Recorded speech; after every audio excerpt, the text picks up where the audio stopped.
에베소서 6장 1절에서 3절까지 말씀을 함께 보도록 하겠습니다. 에베소 6장 1절에서 3절까지입니다. 우리 함께 말씀 묵독합니다. 자녀들아, 주 안에서 너희 부모에게 순종하라. 이것이 옳으니라. 네 아버지와 어머니를 공경하라. 이것은 약속이 있는 첫 계명이니 이로써 네가 잘되고 땅에서 장수하리라. 아멘. 기도하겠습니다.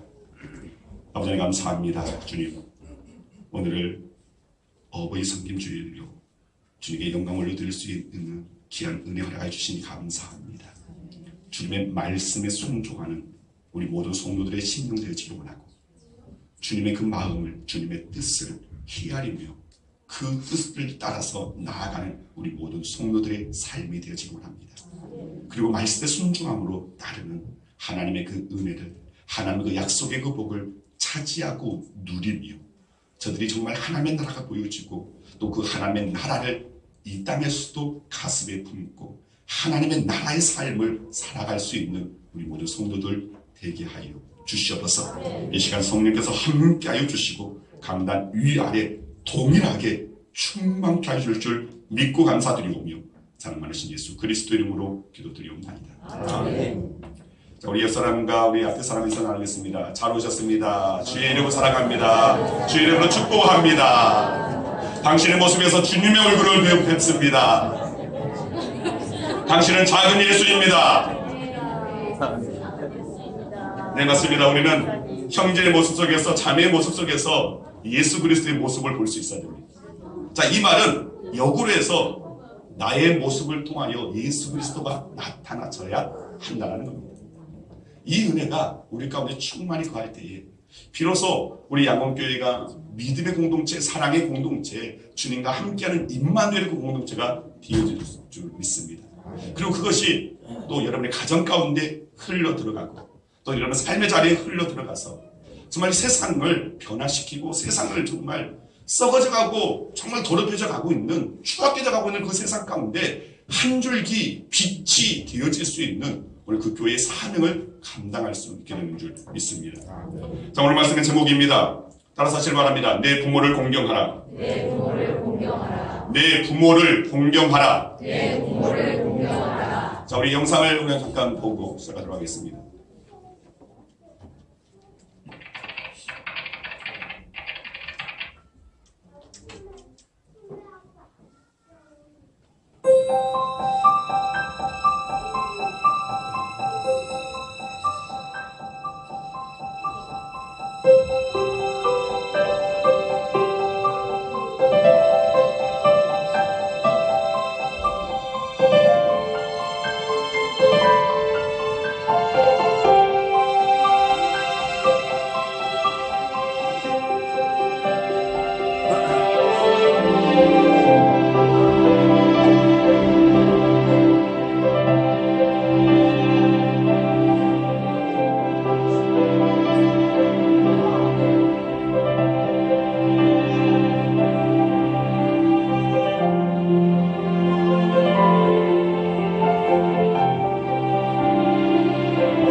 자, 여기 보면 치사랑이 나오고 내리사랑이 나옵니다.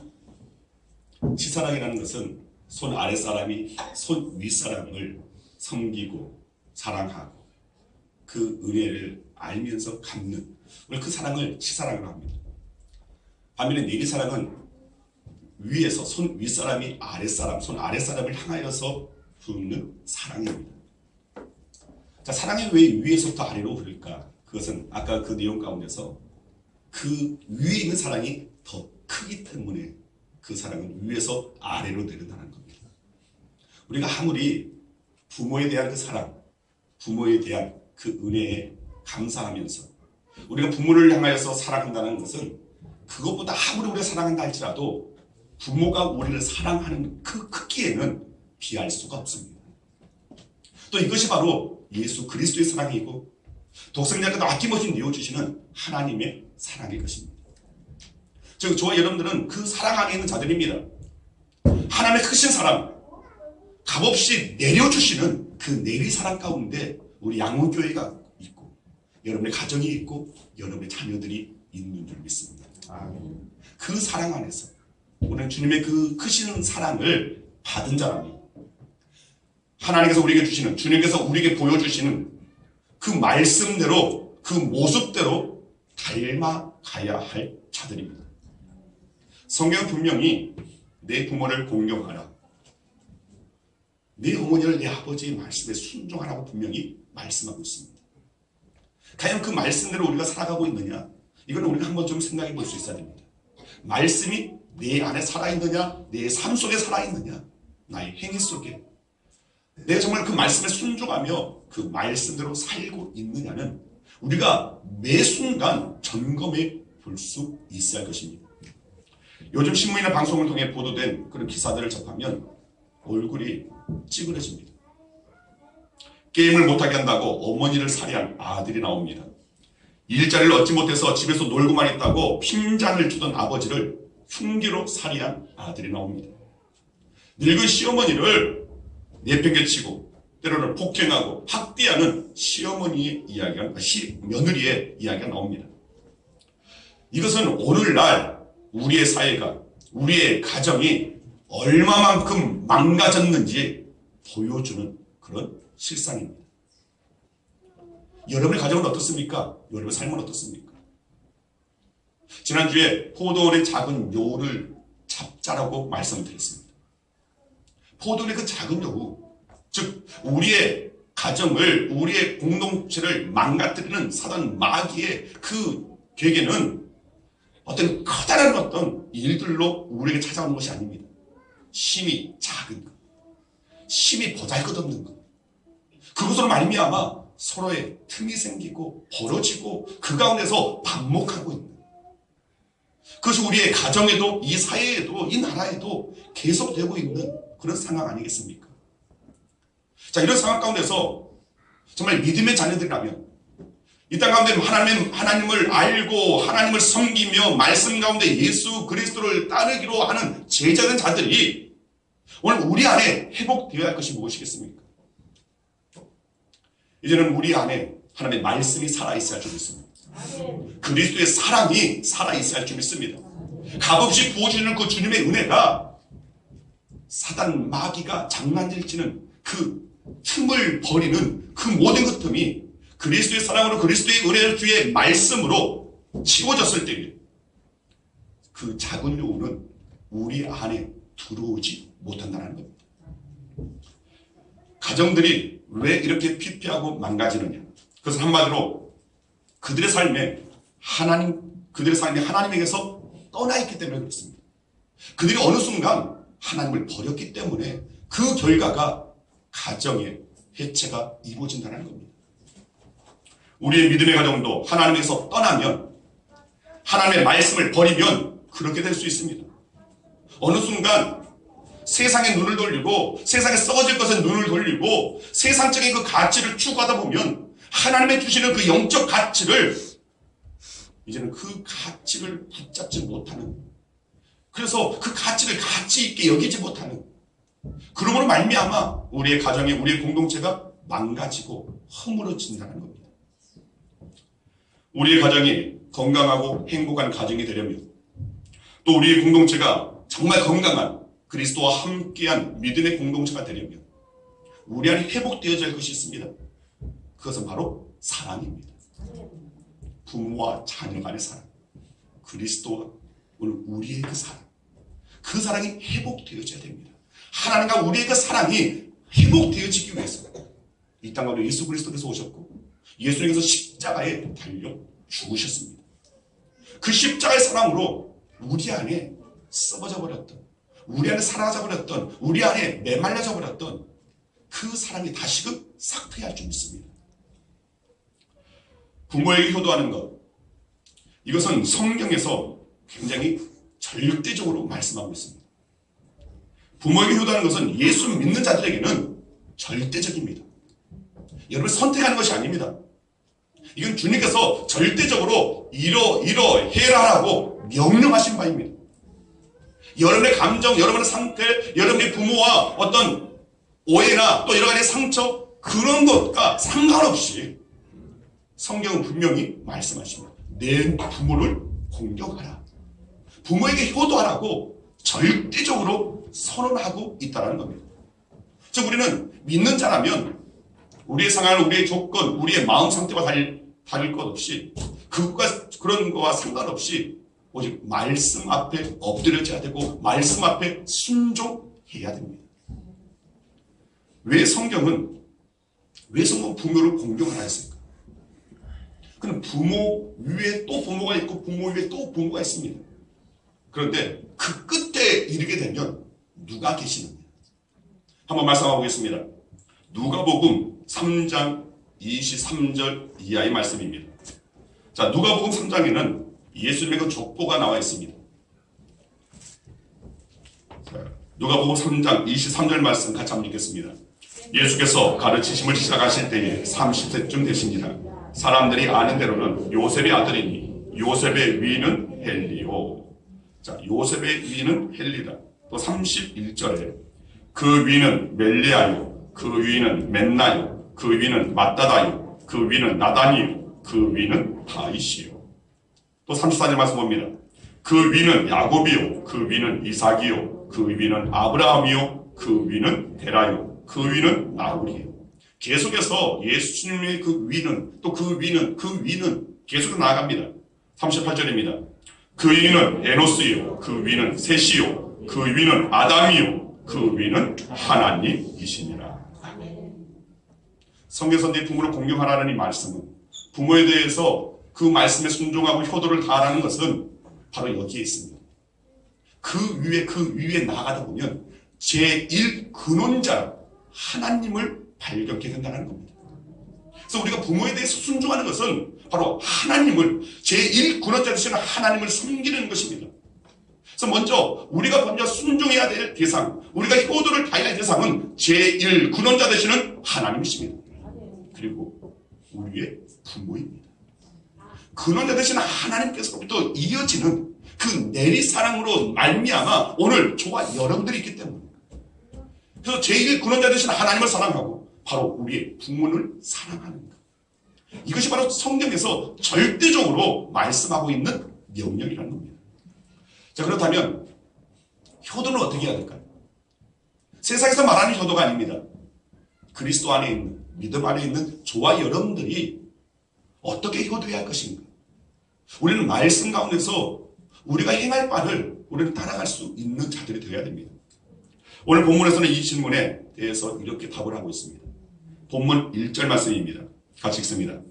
자녀들아, 주 안에서 너희 부모에게 순종하라. 이것이 옳으니라. 부모에게 순종하는 것, 이것이 효도라고 말하고 있습니다. 또 골로새서 3장 20절에도 동일한 말씀이 나옵니다.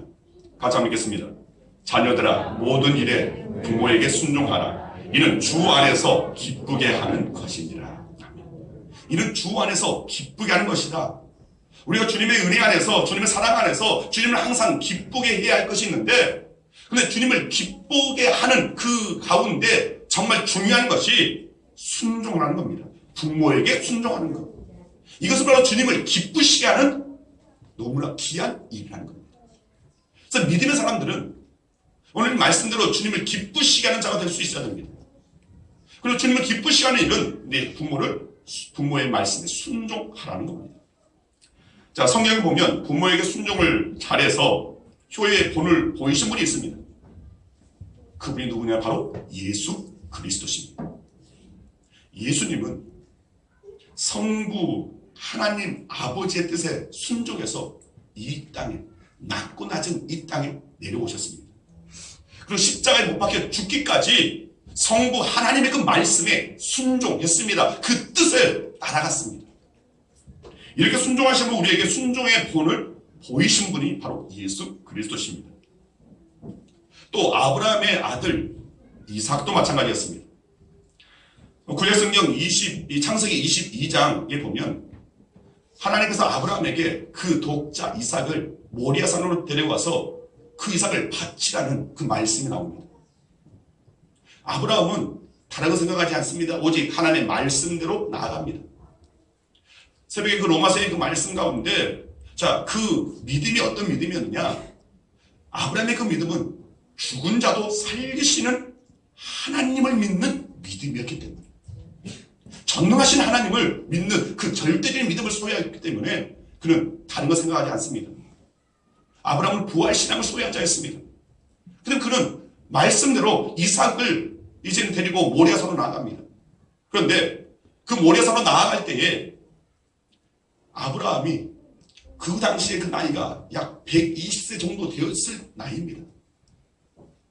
그리고 그 아들은 이제 그 번제로 그 쓰일 나무를 그 이삭에게 짊어지겠다는 것은 이삭이 어느 정도 성장했다는 겁니다. 무거운 짐을 짊어질 만큼 성장했다는 겁니다. 그런데 만약 그렇게 성장한, 그렇게 장성한 아브라함의 아들 이삭이 120세 정도 된 나이든 아버지의 뜻을 거스르려고 한다면 충분히 거스를 수 있습니다. 자기 자체를 결박하는 것 왜 눈치 없겠습니까? 그럼에도 불구하고 아버지의 손에 자기 자신을 맡겼습니다. 이것이 바로 이삭의 순종의 모습입니다. 그리고 그 이삭의 그 순종의 그 모습을 하나님께서는 인정하셨습니다. 기뻐하셨습니다. 그리고 아브라함에게 주었던 그 은혜가, 그 축복이 이삭에게로 흘러가게끔 하셨습니다. 말씀 한번 해보겠습니다. 창세기 25장 11절 말씀입니다. 같이 읽습니다. 아브라함이 죽은 후에 하나님이 그의 아들 이삭에게 복을 주셨고 이삭은 부엘라 헤로이 근처에 거주하였더라. 아브라함이 죽은 후에 하나님이 그의 아들 이삭에게 복을 주었다라는 말씀은 이삭의 그 믿음 또한 하나님께서 인정하셨다는 겁니다. 이삭의 그 순종 또한 하나님께서 기뻐 받으셨다는 겁니다. 어느 목사님이 오래전에 미국에 집회로 가셨습니다. 자, 그 교회에 그 담임 목사님과 어느 식당에 식사를 하러 갔습니다. 그 교회에 열심히 섬기고 있는 집사님이 운영하고 있는 그런 식당이었습니다. 근데 그 식당의 입구에 딱 들어가니까 이 플로리다 그 해변가에 있는 아름다운 그런 식당이었습니다. 근데 그 입구에 한 여인의 이 그림이 초상화가 딱 걸려 있는 겁니다. 자, 목사님이 이 사진은 이 식당 이 집사님의 어머니 사진입니다 하면서 그렇게 설명해 주셨습니다. 자, 그러면서 이제 들어가서 식사를 하고 또 이 그 사장 그 집사를 이제 불러서 이 집사님이 얼마나 믿음 좋은지 얼마나 교회에 헌신하는지 그렇게 말하는 겁니다. 그러면서 이 아들 되는 이 집사님이 입구에 걸어놓은 그 사진에 대해서 말을 했습니다.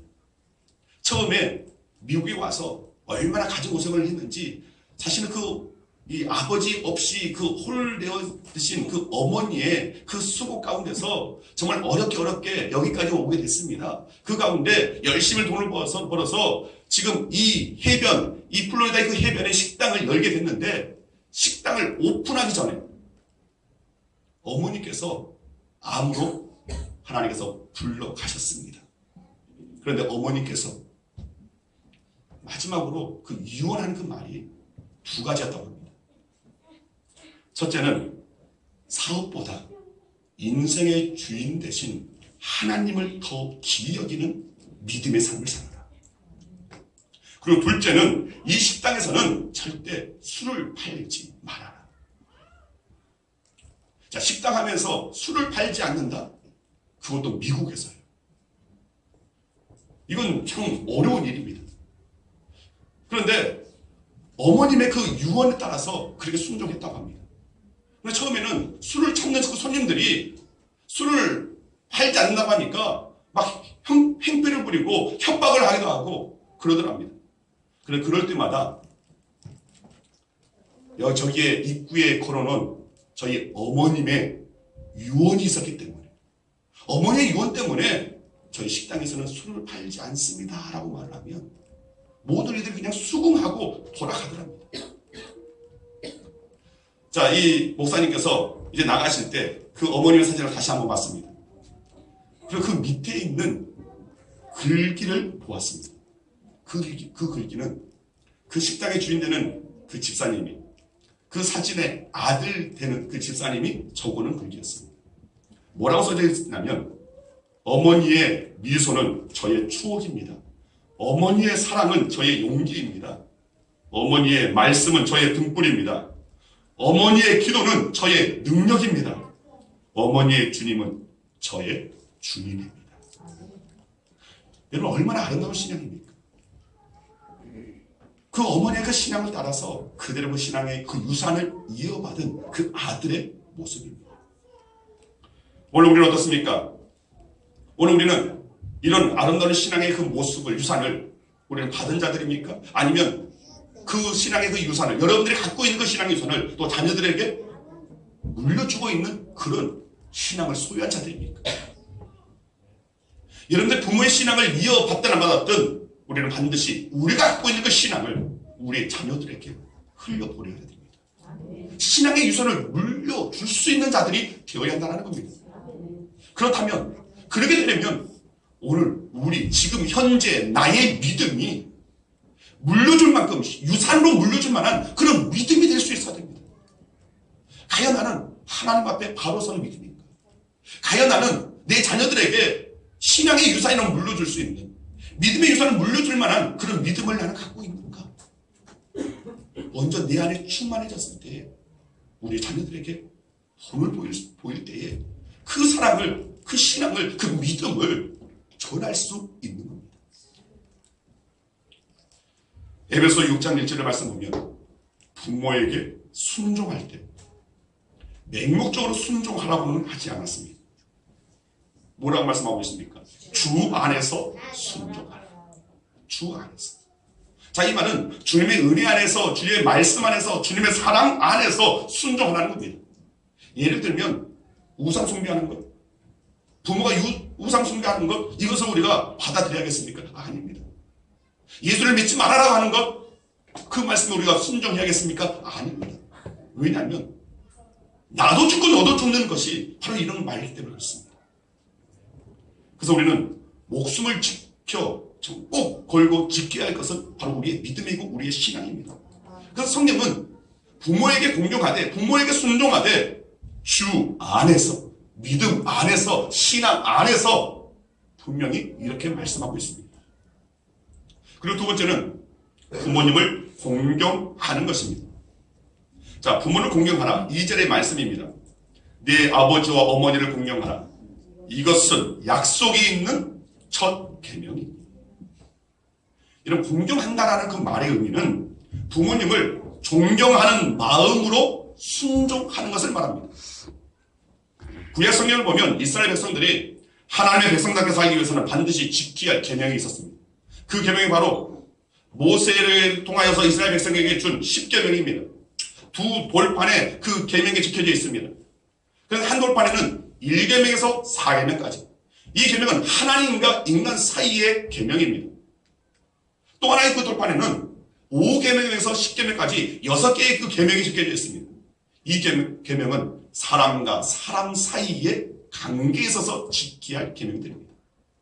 그런데 사람과 사람 사이에 그 관계에 있어서 지켜야 할 그 계명 가운데 가장 첫째 되는 그 계명이 내 부모를 공경하라. 근데 그 첫 번째 그 계명이 부모를 공경하는 만큼 중요하다는 겁니다. 부모에게 효도를 하라는 것, 부모를 섬기는 것은 그만큼 중요하다는 겁니다. 근데 오늘 말씀에는 이것이 약속이 있는 첫째 계명이라고 되어 있습니다. 어떤 약속입니까? 하나님의 약속입니다. 사람의 약속이 아닙니다. 천지 만물을 창조하시고 다스리시는, 지금도 함께하여 주시는 하나님의 약속입니다. 어떤 약속입니까? 자, 말씀 한번 보겠습니다. 신명기 말씀 한번 보겠습니다. 신명기 말씀 같이 하죠. 5장 16절 말씀입니다. 좀 뒤로 가서 같이 보겠습니다. 너는 내 하나님 앞에서 명령한 대로 내 부모를 공경하라. 그리하면 내 하나님 여호와가 네게 준 땅에서 내 생명의 길고 복을 누리리라. 아멘. 자, 그 앞서서 있는 에베소 6장 오늘 본문 말씀 가운데 2절 3절 말씀을 한번 띄워주시기 바랍니다. 같이 읽겠습니다. 내 아버지와 어머니를 공경하라. 이것은 약속이 있는 첫 계명이니 이로써 네가 잘되고 땅에서 장수하라. 약속이 있는 첫 계명. 이 계명을 지켰을 때에 네가 잘될 것이다. 그리고 장수하게 될 것이다 라는 것입니다. 하나님께서 함께하여 주시겠다는 겁니다. 하나님께서 그 걸음을 형통케 하여 주시겠다는 약속 있는 계명입니다. 이 약속은 하나님의 약속입니다. 신명기 있는 말씀, 네가 네 명령하는 대로 네 부모를 공경해라. 그리하면 네 하나님 여호와가 네게 준 땅에서 네 생명의 길고 복을 누리리라. 하나님의 약속에 보장된 축복이 바로 부모를 공경하라. 이것이 바로 약속 있는 첫 번째 계명, 내 부모를 공경하라는 그 말씀에 담겨져 있는 하나님의 약속이고 하나님의 축복이라는 겁니다. 여러분, 죄 중에 가장 큰 죄가 무슨 죄인지 아십니까? 그 죄는 첫째는 하나님이 없다면서 하나님을 부정하는 것, 부인하는 것입니다. 그리고 둘째는 불효하는 죄입니다. 그래서 성경을 보면 불효하는 죄에 대해서 얼마나 무섭게 말씀하는지 모릅니다. 한번 말씀 보겠습니다. 신명기 27장 16절 말씀 보겠습니다. 신명기 27장 16절 말씀입니다. 같이 읽습니다. 그의 부모를 경홀히 여기는 자는 저주를 받을 것이요 모든 백성은 아멘 할지니라. 여러분, 우리는 하나님의 말씀 앞에 있는 자들입니다. 근데 그 말씀이 성경 말씀 가운데 축복의 말씀이든 때로는 저주의 말씀이든 그 말씀 앞에 저와 여러분들은 서 있습니다. 때로는 무서운 그 경고에 심판이 약속되어지는 그런 저주의 그 말씀 앞에도 오늘 저와 여러분들은 그 말씀에 아멘으로 받을 수 있는 자들이 되어야 됩니다. 그럴 때 그 말씀을, 그 경고를 삼아서 오늘 우리들이 오늘 그 저주의 자리에서 벗어날 수 있고 축복의 자리에 나아갈 수 있는, 하나님의 영광에 참여할 수 있는, 하나님의 나라에 들어갈 수 있는 오늘 저와 여러분이 될 수 있을 겁니다. 그래서 성경이 이렇게 말합니다. 그의 부모를 경홀히 여기는 자는 저주를 받으라 할 것이요 그리고 모든 백성은 아멘 할지니라. 지금 부모를 불순종하고 불효를 당하는 그런 자식에게 저주하라는 말씀입니다. 그리고 모든 백성은 그 말씀 앞에 아멘으로 받아라는 겁니다. 아멘으로 받는다는 말은 이 말씀대로 내가 불효하면 하나님께서 말씀하신 그 저주는 내게 임할 것입니다 라는 것에 약속하는 겁니다. 계약하는 겁니다. 너무나 오늘 이 말씀에 여러분들이 과연 당당하게 아멘할 수 있습니까? 과연 여러분들이 정말 부모를 가볍게 여기지 아니하고 부모를 정말 잘 섬김을 다하면서 이 저주와 상관없는 저와 여러분들입니까? 지금까지 그리하지 못했다 할지라도 자, 이 말씀 앞에 저와 여러분들은 서 있습니다. 그리고 이 말씀 앞에 우리는 아멘 해야 됩니다. 그리고 아멘 한 다음부터는 우리는 우리의 부모를 향하여 말씀, 우리의 마음을 다하여 섬길 수 있는 자들이 되어야 됩니다. 자, 제가 말합니다. 그럼 여러분들은 여러분들의 입술의 고백, 마음의 고백으로 또 결단하면서 아멘 하시길 바랍니다. 부모를 경홀히 여기는 자는 저주를 받을 것이라. 다시 한번 묻습니다. 부모를 경홀히 여기는 자는 저주를 받을 것이라. 네, 맞습니다. 오늘 우리들은 오늘 이 약속 아래 있습니다. 하나님의 말씀 아래 있습니다. 그 말씀이 너무나 무섭고 정말 떨리는 그 경고의 메시지랄지라도 우리는 그 말씀 앞에 있는 자들이기에 아멘 하며 그 말씀 가운데 나아가는 저와 여러분들이 되어야 됩니다. 출애굽기 21장 15절에 보면 이렇게 말씀하고 있습니다. 자, 이 말씀만큼 그만큼 구약의 그 율법에서 또 성경의 말씀 가운데서 하나님께서 우리에게 보여주는 그 뜻을 우리는 분별해야 됩니다. 그렇다고 지금 이 말씀대로 자기 아버지나 어머니를 치는 자는 반드시 죽일지니라. 우리가 그 사람 가지고 죽여야 되겠습니까? 자, 이 말씀 가운데서 하나님의 뜻이 어디에 있는지를 우리가 알아야 한다는 겁니다. 15절 말씀 같이 읽습니다. 자기 아버지나 어머니를 치는 자는 반드시 죽일지니라. 또 17절입니다. 자기의 아버지나 어머니를 저주하는 자는 반드시 죽일지니라. 우리 이 말씀대로 우리가 이 땅 가운데서 그런 자들을 우리가 돌로 쳐 죽이지는 못한다 할지라도 아니 하나님께서는 이 말씀하시는 대로 그들에게 약속된 영원한 생명을 거두어 가실 것입니다. 오늘 이 말씀을 기억해야 됩니다. 자기 아버지나 어머니를 치는 자는 저주하는 자는 반드시 죽일지니라. 부모에게 손찌검하는 자식 반드시 죽이라는 말입니다. 또 부모를 저주하거나 악담하는 자는 반드시 죽이라는 겁니다. 하나님의 뜻이 바로 여기에 있다는 겁니다. 여러분, 불효자가 왜 그렇게 큰 죄인지 아십니까? 그것은 사랑을 배신한 죄이기 때문에 그렇습니다.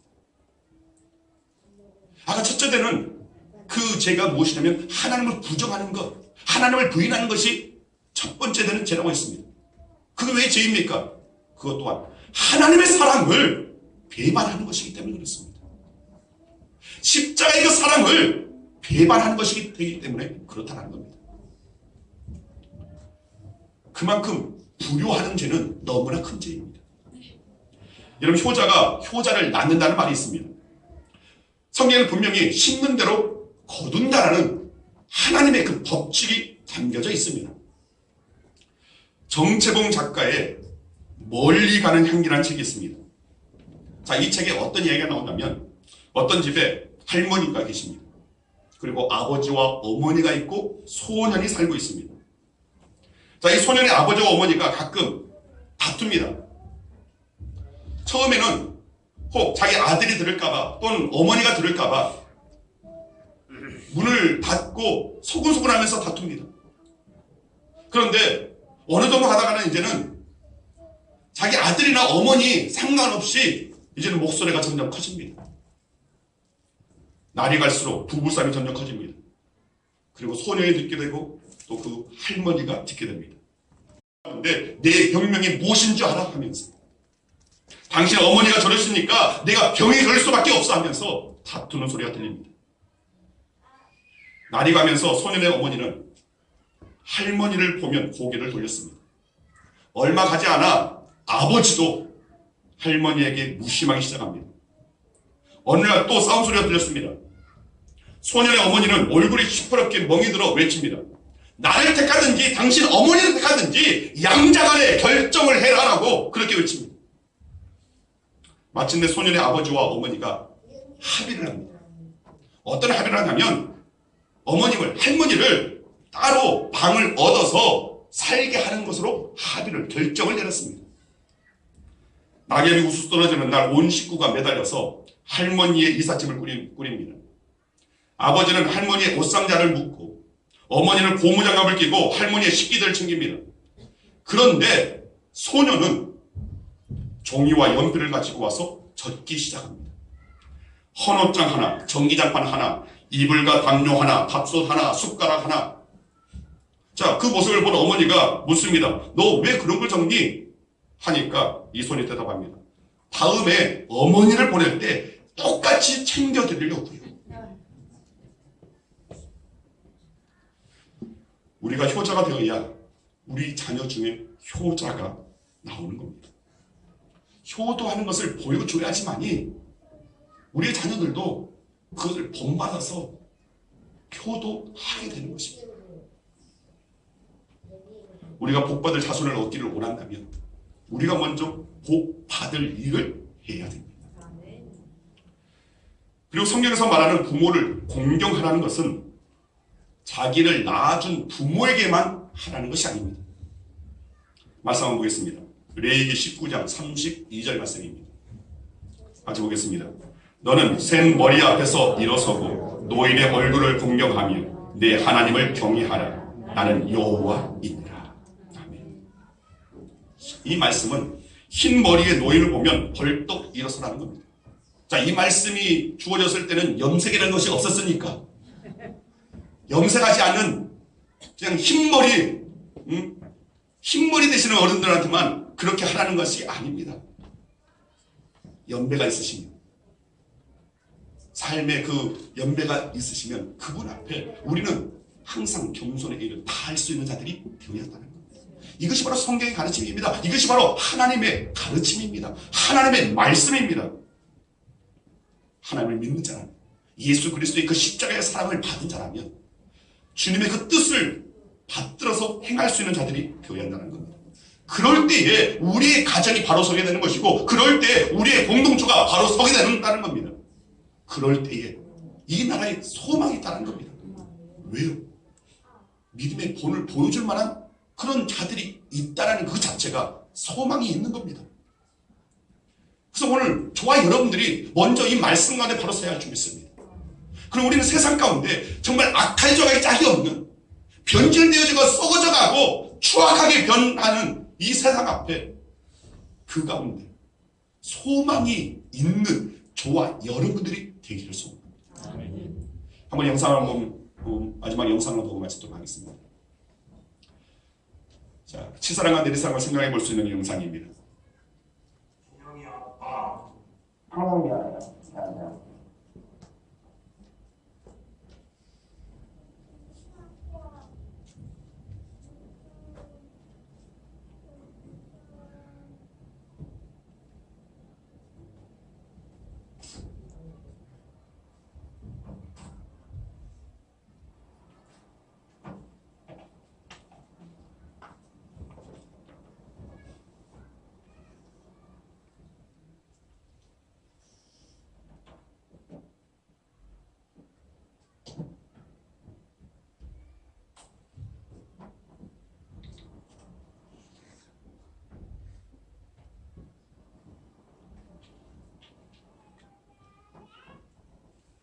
자기 자식을 생각하면서 그 설문에 대한 글을 쓰니까 얼굴에 미소가 지금 번지는 모습입니다.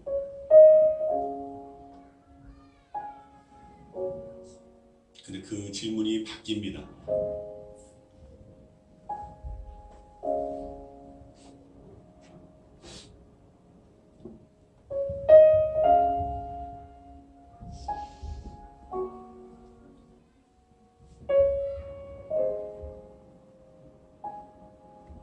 충선이 아빠 김용봉, 난 신왕철 아빠 신현기.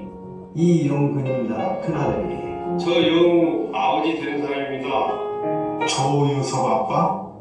진영이 아빠, 성함은 김성도. 생각나지요. 그 아들 딸만 낳다가 아들 가졌는데 요번에도 딸이 못하고 했는데 네 엄마 아빠 돌아갈 때 김영선 여보를 낳고 부모로서 이렇게 무언가를 충분하게 해줘야 되는데 그런 것도 못 해주고 그래서 참 마음이 아픕니다. 아들이라는 것은 어느 누가 바꿀 수도 없는 것이고 크게 뭐 도와주지도 못했고 했는데 그들이 알아서 잘 커가지고 계속 부족한 게 부모 마음 아닐까요? 죽는 순간까지 제가 그런 마음으로 살고 있어요. 계속 부족한 거예요. 너무 어마어마했던 게 그래서 미안해.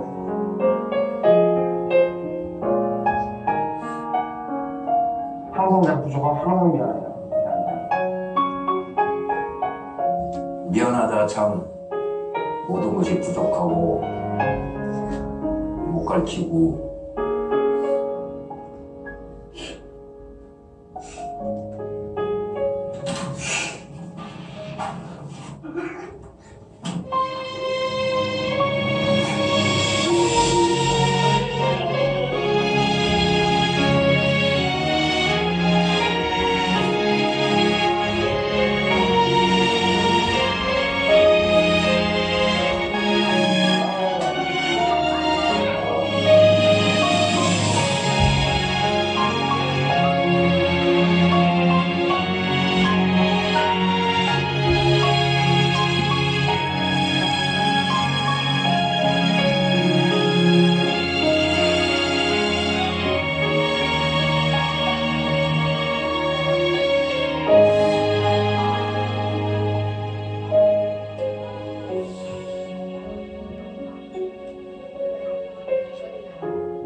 예전에 지금은 제가 오늘 아침에 샤워하면서 이런 생각했습니다. 그냥 보일러에 따뜻한 물 틀면 뭐 따뜻한 물이 나오니까. 근데 이런 생각했습니다. 예전에 연탄 떼던 그 시절이 갑자기 생각이 났습니다. 우리가 지금 얼마나 편하게 사는가. 그래서 그 연탄을 여러분 한번 갈아본 적 있습니까? 저도 종종 이렇게 뭐 심부름으로 연탄을 간 적이 있습니다. 또 자취할 때 또 연탄을 갈아본 적이 있습니다. 연탄을 갈 때는 어떻게 합니까? 아래의 재를 끄집어냅니다. 재가 되어버리는 그 연탄을 끄집어내고 위에 불꽃이 살아있는 그 연탄을 아래로 내립니다. 그리고 새 연탄을 위에 올립니다. 그리고 서로의 그 구멍을 맞춥니다. 그래야지만이 그 아래에 남아있는 그 불이 이제 위에 있는 새 연탄을 그 불을 붙일 수 있는 겁니다. 근데 우리는 때때로 착각 속에 빠집니다. 내 삶이 영원할 것 같고 나는 항상 위에 있는 싱싱한 불처럼. 근데 어느 순간 저도 이제 아래로 내려갈 때가 되어서 또 우리 자식들을 위로 세워서 불을 붙이는 그런 때가 되었습니다. 아마 여러분도 마찬가지일 겁니다. 이 자리에 그 학생들은 다 지금 위에 있는 싱싱한 연탄이지만 아마 그 외에 여러분 모두는 그 아래에 이제는 남겨져 있는 그 불꽃을 이제 새 연탄에 옮기는 사명을 감당할 자들입니다. 근데 이 시점에서 우리가 생각해야 할 것은 나도 위에 있을 때가 있었다. 그리고 내 아래에 나를 위해서 남겨진 그 불꽃을 타올렸다. 그 불꽃을 전했던 내 아버지가 있고 내 어머니가 있었다. 우리는 이것을 생각해야 됩니다. 우리는 부모의 그 사랑을 통해서 아버지 하나님의 사랑, 부모의 부모, 부모의 부모 그렇게 나가서 제1군원자 되시는 하나님의 그 사랑